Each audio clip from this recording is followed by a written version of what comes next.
It's an everyday thing. It's an everyday thing. It's an everyday thing when you let your nuts hang. Just last month, Charlie Kirk spoke about you in particular on his podcast. I want to take a listen to a portion of that. Oh, this is y'all favorite. I know y'all been waiting for this. Jasmine Crockett and Charlie Kirk at it again. Okay, let's get into it. The great replacement of white people is far more sinister than any redistricting project. That is at the core of the Democrat project, at the core. And Jasmine Crockett is just some circus act in that entire operation. But it's deathly serious. You shouldn't take what she says seriously. It's just a joke. What she represents is very serious, which is the continued attempt to eliminate the white population in this country.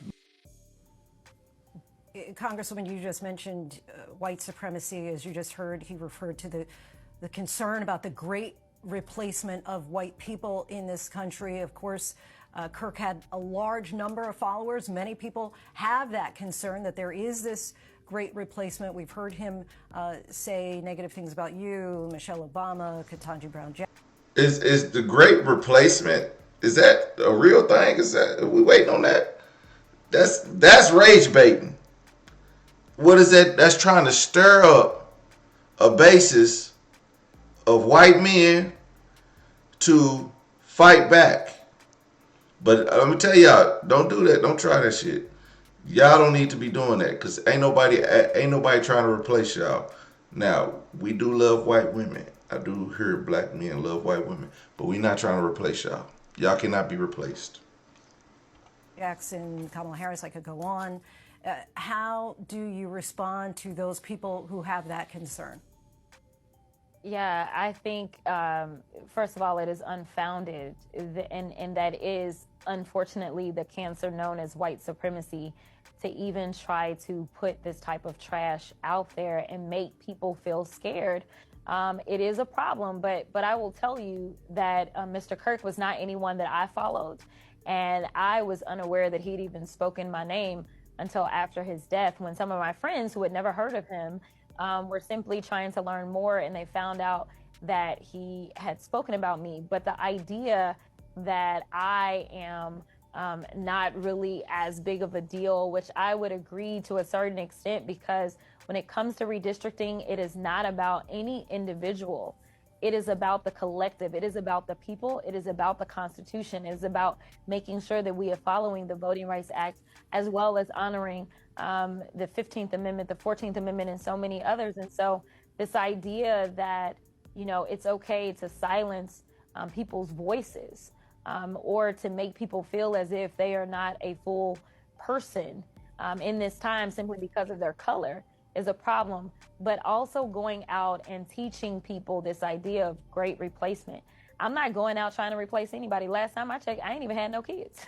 So I'm not even going out. Like, that's just insane. But what I am trying to do is have an honest conversation about the things that are causing harm to all of us in this country. And the numbers are clear. From Buffalo, New York, to the El Paso shooting, to more recently dealing with the young man that committed this crime in Colorado.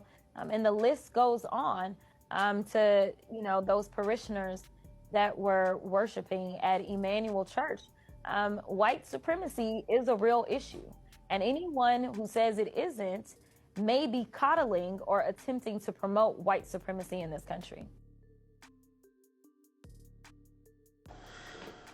So,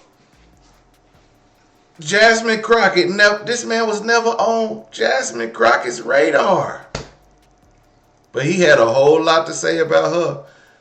Not only that, Jasmine's friends. I happen to be a friend of Jasmine. Hey, Jasmine, she'll shout me out later. But the friends didn't even know. I didn't know who Charlie Kirk was. You know why? Because he wasn't talking to me. Charlie Kirk was going to white universities, speaking to white men about black problems. He didn't go out there. Where's the clips of him talking about white people? y'all got my Instagram, cause y'all be on there. Show me a clip where he's talking about the white community and the issues with opioid addiction, uh, school shootings, uh, domestic violence in the home, the unaliving rate, mental health. Where is him talking about white issues? That's what I'm saying. But he got a lot to say about black people, transgenders. Was he talking about Jewish? No, he wasn't talking about Jewish. The Jewish people were his friends. The Jewish people. Let me tell y'all something. Charlie Kirk was getting paid by the Jews, and they had to reprimand Charlie Kirk because he was stepping out of line when he was talking to Tucker Carlson, y'all other guy.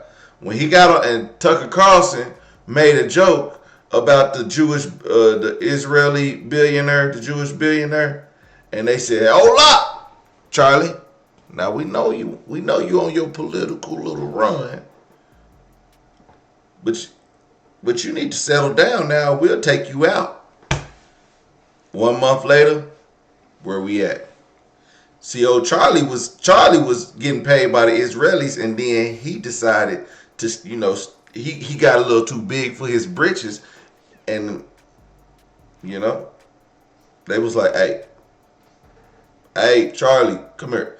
Do you know they had a closed door meeting with Charlie just a few days before this situation?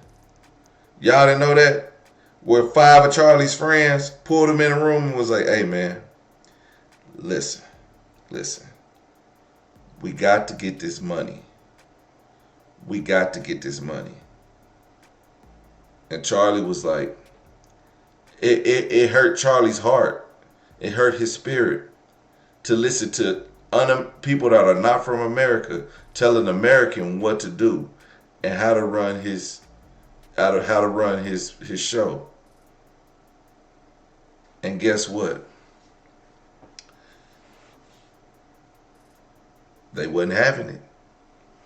So Charlie had a boss too. All I'm saying, Charlie had a boss too. But don't listen to me. I'm just a YouTuber. I'm not trying to be Charlie, okay? I'm not trying to be Charlie. I'm just trying to be me. I'm just trying to be me. Get y'all the information. And